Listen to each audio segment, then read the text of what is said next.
اعوذ باللہ من الشیطان الرجیم بسم اللہ الرحمن الرحیم۔ انسانیت کی رشد و ہدایت کے لیے اللہ تعالیٰ نے انبیاء کرام کو وحی کے ذریعے سے اصول سمجھائے، لیکن یہ وحی کسے کہتے ہیں؟ وحی کا مطلب کیا ہے؟ قرآن مجید میں اللہ رب العزت فرماتے ہیں اِنَّا أَوْحَيْنَا إِلَيْكَ كَمَا أَوْحَيْنَا إِلَى نُوحٍ وَالنَّبِيِّينَ مِن بَعْدِهِ۔ اے نبی صلی اللہ علیہ وسلم، ہم نے آپ کی طرف وحی کی، اور وَأَوْحَيْنَا کس طرح وحی کی؟ كَمَا أَوْحَيْنَا إِلَى نُوحٍ، جس طرح ہم نے نوح علیہ السلام کی طرف وحی کی تھی، اور ان کے بعد جتنے بھی انبیاء و رسل آئے ان کو تمام کو شریعت کی باتیں اللہ تعالیٰ نے وحی کے ذریعے سے بتائیں۔ لیکن یہ وحی کا مطلب کیا ہے؟ وحی کسے کہتے ہیں؟ وحی کا لغوی طور پہ جو مطلب ہوتا ہے، اس کا مطلب کہ خفیہ طور پر اشارہ کرنا، کہ اللہ تعالیٰ اپنے نبی اور اپنے رسول کو خفیہ طور پر اشارہ کریں، جو کسی انسان کے بس کی بات نہ ہو۔ یہ اللہ رب العزت کی طرف سے خاص بندوں کی طرف ایک اشارہ ہوتا ہے، اس کو وحی کہتے ہیں۔ قرآن مجید میں وحی جو ہے بہت سے معانی کے لیے استعمال ہوا ہے۔ سب سے پہلا معنی جو قرآن مجید میں وحی کے لیے استعمال ہوا ہے وہ ہے جبلت، یعنی فطری تعلیم کے لیے اللہ تعالیٰ کسی بھی اپنی مخلوق کی طرف وحی کرتے ہیں۔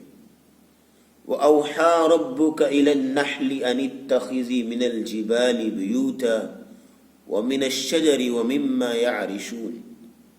اللہ رب العزت نے شہد کی مکھی کی طرف وحی کی، وَأَوْحَى رَبُّكَ إِلَى النَّحْلِ، شہد کی مکھی کی طرف وحی کی۔ کیا مطلب؟ اس کے دل میں بات ڈالی اور اس کو اشارہ کیا، اس کو اس طرف مائل کیا کہ تم درختوں پہ بیٹھو، پھولوں پہ بیٹھو اور لوگوں کے لیے شہد پیدا کرو۔ اور وحی کی دوسری قسم ہے مطلب کے لحاظ سے الہام کرنا، کہ کسی کے دل میں بات ڈال دینا۔ یہ اللہ رب العزت بندوں کے دلوں میں بات ڈال دیتے ہیں، الہام۔ وَأَوْحَيْنَا إِلَىٰ أُمِّ مُوسَىٰ أَنْ أَرْضِعِيهِ، اللہ تعالیٰ نے موسیٰ علیہ السلام کی ماں کی طرف وحی کی کہ موسیٰ کو دودھ پلاؤ، اس کو محبت اور پیار سے رکھو۔ تو یہ وحی اللہ تعالیٰ نے دل میں بات ڈالی۔ بعض اوقات ایسا ہوتا ہے کہ انسان کو ایک نیکی کا کام یا کوئی علمی بات یاد نہیں آ رہی ہوتی، لیکن بیٹھے بیٹھے اس کے دل میں بات فوراً پیدا ہو جاتی ہے، یہ اللہ کی طرف سے الہام ہوتا ہے۔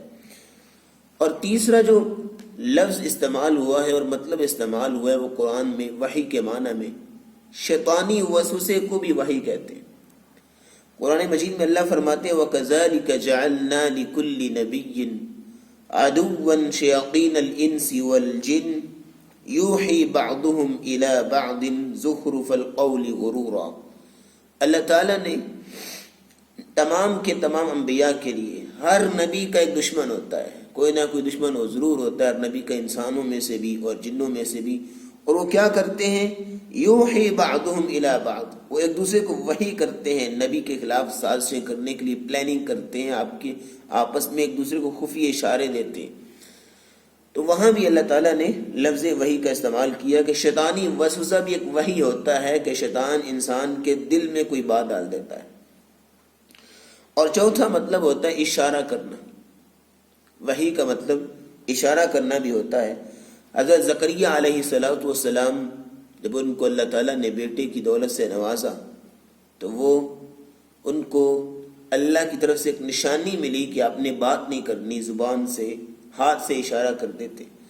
جب آپ محراب سے باہر نکلے زکریا علیہ السلام، فخرج على قومه من المحراب فأوحى إليهم أن سبحوا بكرة وأصيلا تو انہوں نے کیا کیا؟ فَأَوْحَا إِلَيْهِمْ، ان کی طرف وحی کی، لوگوں کی طرف، کہ تم اللہ کی تسبیح بیان کرو۔ زبان سے تو وہ بول نہیں سکتے تھے، منع کیا گیا تھا، ہاتھ سے انہوں نے اشارہ کیا کہ اللہ تعالیٰ کی طرف، اللہ تعالیٰ کی تسبیح و تحمید بیان کرو۔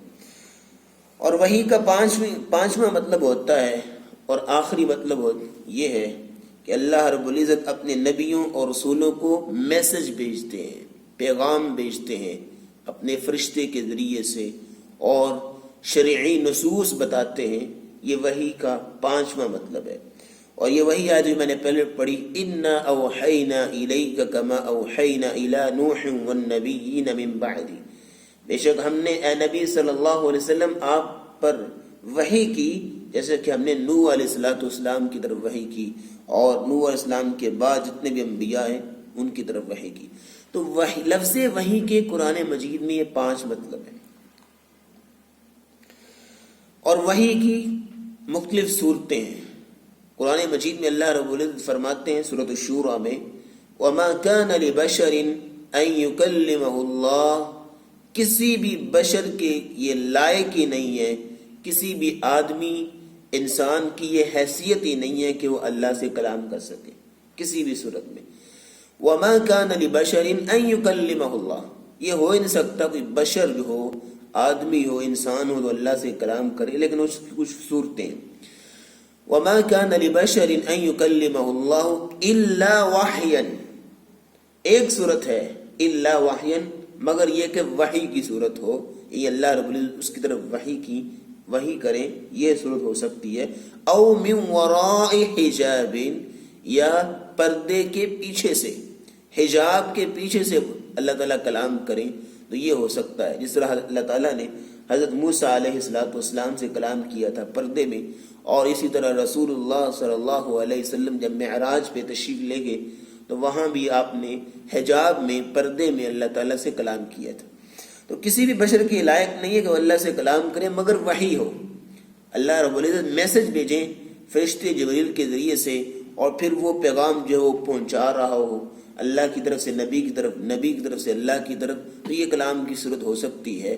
یا یہ ہے کہ نبی جو ہیں وہ اللہ تعالیٰ سے حجاب میں کلام کریں، ڈائریکٹ اللہ سے کلام کوئی انسان، کوئی بشر نہیں کر سکتا۔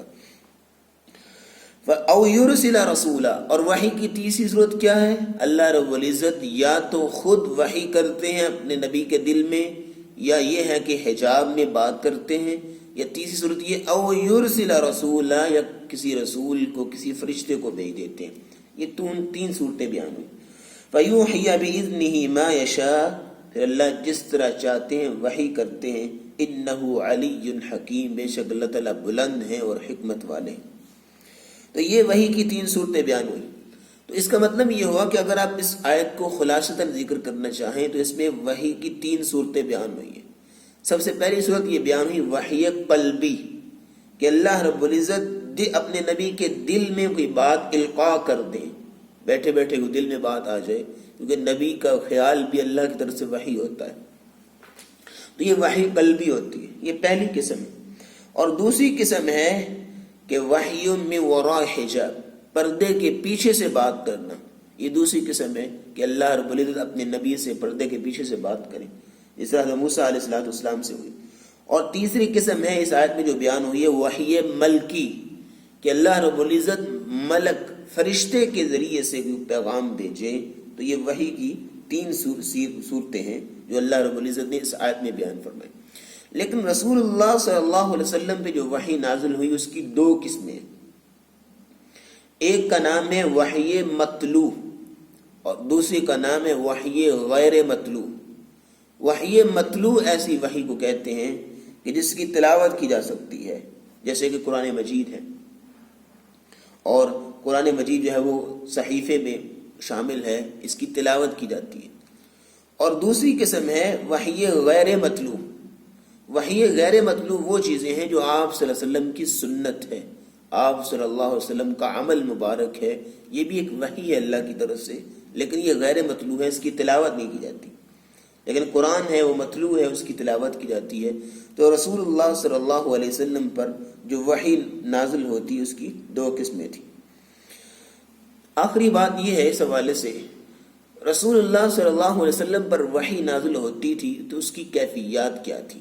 آپ صلی اللہ علیہ وسلم فرماتے ہیں کبھی اس طرح وحی نازل ہوتی تھی کہ جیسے گھنٹی کی آواز آتی ہے، تو یہ وحی اس قدر دشوار اور سخت ترین ہوتی تھی مجھ پہ، آپ فرماتے ہیں کہ سخت سردی میں بھی میرے ماتھے پہ پسینہ آیا ہوتا تھا، اور یہ انتہائی سخت ترین حالت ہوتی تھی اس وحی کی۔ اور دوسری صورت یہ ہوتی تھی کہ جبریل علیہ السلام میرے پاس آتے اور مجھے پیغام پہنچاتے، یا یہ ہے کہ وہ انسانی شکل میں سامنے آ جاتے، وہ سوال و جواب کرتے، جیسے حدیث جبریل ہے صحیح بخاری اور صحیح مسلم میں، اس میں انہوں نے آ کے آمنے سامنے بیٹھ کے رسول اللہ صلی اللہ علیہ وسلم سے سوال کیے ہوئے۔ تو یہ وحی کی 3 صورتیں تھیں جو رسول اللہ صلی اللہ علیہ وسلم پہ وحی کا نزول ہوتا تھا۔ سب سے پہلی وحی جو رسول اللہ صلی اللہ علیہ وسلم پہ نازل ہوئی وہ ہے غار حرا میں آپ موجود تھے، تو جبریل امین علیہ السلام تشریف لائے اور آپ کو کہا اقرا، پڑھیے۔ تو آپ سے نے فرمایا ما انا بقاری، میں پڑھا ہوا نہیں ہوں، مجھے پڑھنا نہیں آتا، میں نے آج تک کسی استاد سے جو ہے وہ پڑھا نہیں ہے، نہ میں پڑھنا جانتا ہوں۔ تو اس حدیث میں آتا ہے فرشتے نے آپ کو یوں پکڑ کے دموچا اور ایک دفعہ ہلایا، تو رسول اللہ صلی اللہ علیہ وسلم فرماتے ہیں مجھے اس نے کافی زور سے ہلایا، دوسری بار پوچھا، تیسری بار پوچھا، پھر مجھے پڑھایا اقرا بسم ربک الذی خلق خلق الانسان من علق اقرا وربک الاکرم الذی علم بالقلم۔ تو یہ پہلی وحی کے الفاظ تھے۔